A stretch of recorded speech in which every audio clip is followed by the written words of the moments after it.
They may not like how I say it, or they may not like all the facts that I convey.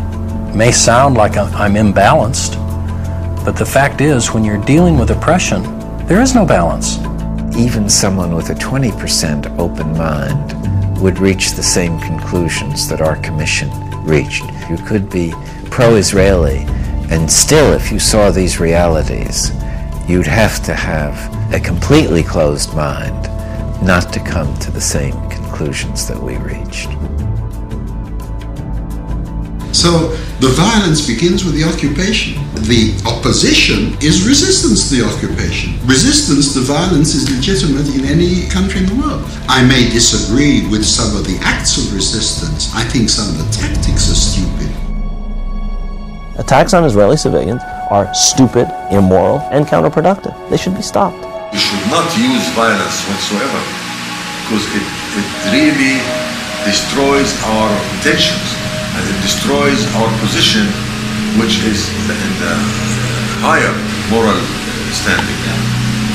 We are the victims, and the world should not understand that we are the victims. Criticizing the Israeli government policy for assassinating people or for shooting children and maiming them, for thousands of children, that's not anti-Semitic, that's humane.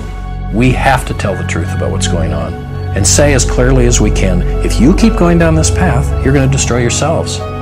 No enemy will have to destroy you. You're rotting from within because of the methods you're using against innocent people. I don't think, even with the best video that you can make, Americans will really understand what it is like to be a Palestinian under occupation. I guarantee you, if you spend 1 week in Gaza or in the West Bank, you will understand it in a very profound way.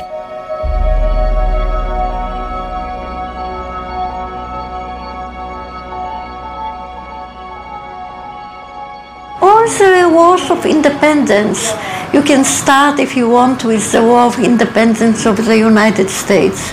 They said no taxation without representation. And we demand taxation from the Palestinians and don't give them any representation. It is the same all over the world, and nobody wants to be under somebody's occupation.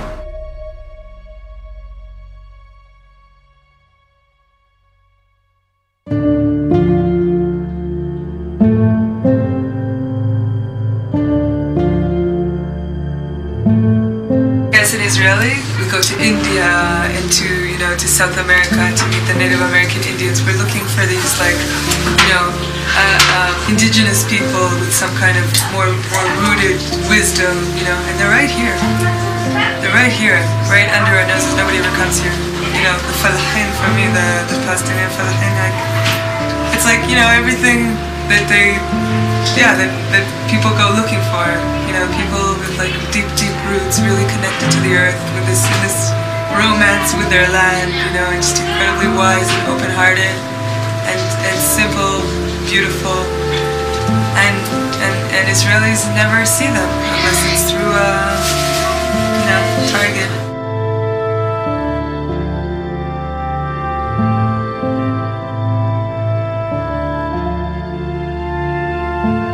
I wish that people knew what was really going on here, and I wish that people could see these people through my eyes. That's what often I'm looking at people and they're so incredibly beautiful, and I'm just thinking, I wish that Israelis could for 1 minute see them through my eyes.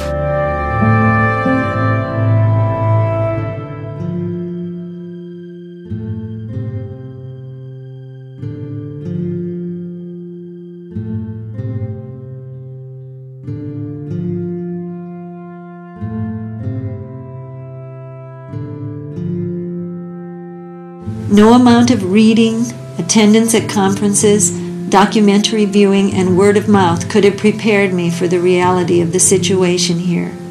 You just can't imagine it unless you see it.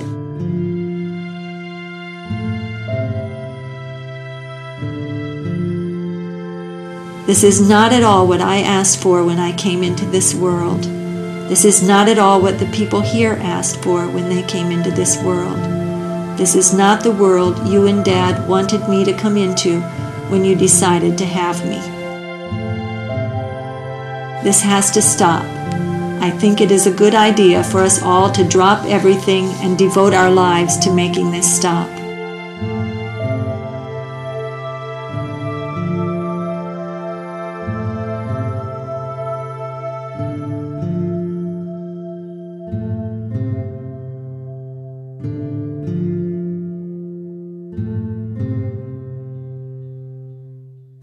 The real battle for justice in the Middle East has to be fought and won here in America.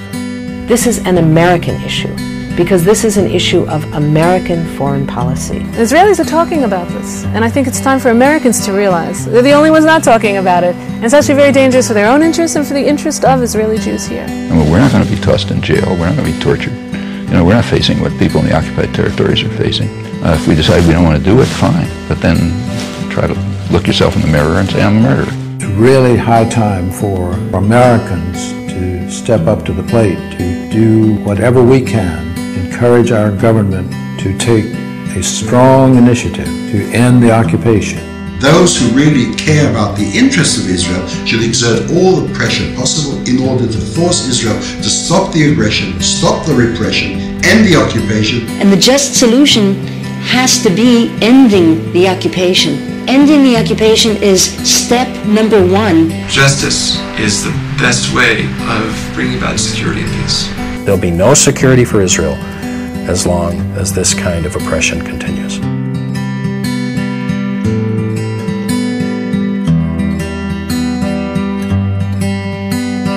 Close my eyes tonight. My conscience by